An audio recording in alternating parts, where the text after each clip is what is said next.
আগামী 10ই জুন মালদায় আসছেন রাজ্যের মুখ্যমন্ত্রী শুভেন্দু অধিকারী। প্রশাসনিক সূত্রে জানা গিয়েছে এই সফরে মালদায় একটি গুরুত্বপূর্ণ প্রশাসনিক বৈঠক করবেন রাজ্যের মুখ্যমন্ত্রী।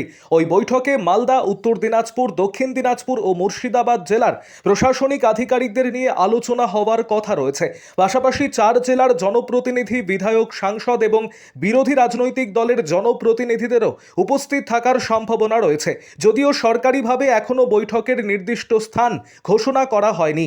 উত্তর মালদার বিজেপি সাংসদ খগেন মুর্মু এই উদ্যোগকে স্বাগত জানিয়ে বলেন, মুখ্যমন্ত্রীর দায়িত্ব গ্রহণের পর থেকেই রাজ্যের বিভিন্ন জেলায় গিয়ে প্রশাসনিক বৈঠক করছেন।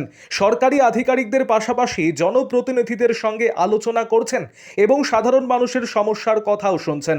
সরকারের এই প্রশাসনিক তৎপরতা জেলার উন্নয়ন এবং জনসংযোগ বৃদ্ধিতে গুরুত্বপূর্ণ ভূমিকা নিচ্ছে বলে মত প্রকাশ করা হয়েছে।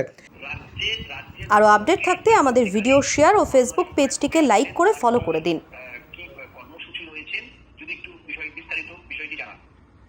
আমাদের রাজ্যের সম্মানীয় মুখ্যমন্ত্রী মাননীয় শুভেন্দু অধিকারীজি সব রাজ্যের সমস্ত জেলায় জেলায় তিনি বৈঠক করছেন, জেলার সমস্ত নির্বাচিত জনপ্রতিনিধি এবং আধিকারিকদের নিয়ে। এটা আমাদের মালদাতে আগামী 10 তারিখে তিনি যাবেন, 12টার সময় বৈঠক হবে। 4 জেলার সমস্ত জনপ্রতিনিধি যারা আছেন, উত্তর দক্ষিণ দিনাজপুর, মালদা এবং মুর্শিদাবাদ, এই 4টা জেলার সমস্ত জনপ্রতিনিধি এবং সেখানকার আধিকারিক যারা রয়েছেন ডিএম সহ, তাদের নিয়ে বৈঠকটা করবেন। সেটা সরকারি একটা হচ্ছে প্রশাসনিক বৈঠক আছে, তো বৈঠকের ডিটেল সরকারি হবে, সেটা তারা বের করবেন।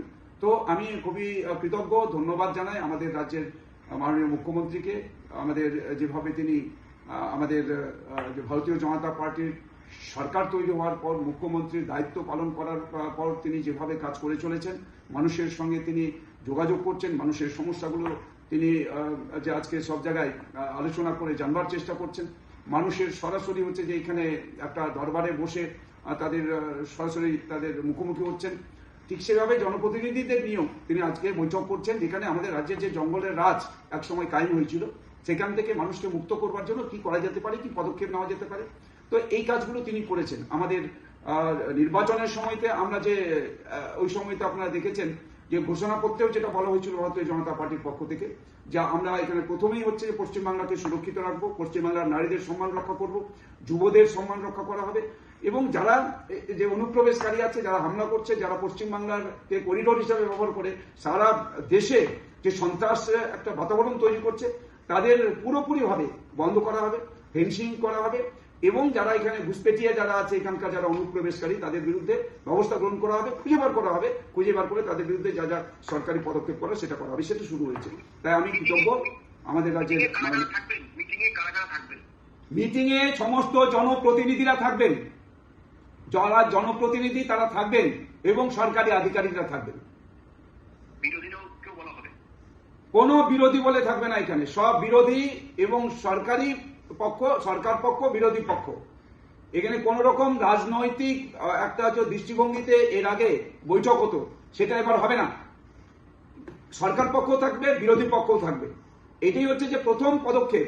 এটাই আজকে আমি ধন্যবাদ জানাই আমাদের রাজ্যের মাননীয় মুখ্যমন্ত্রী সম্মানীয় শুভেন্দু অধিকারীকে, যে আজ তিনি কোন রকম যে দুটো দল, দুটো ভাগ, রাজনীতির একটা হচ্ছে যে ভাগাভাগি, এই সমস্ত এবার তিনি করছেন না, সবাই একসঙ্গে থাকছেন এবং সবার কথা শুনছেন।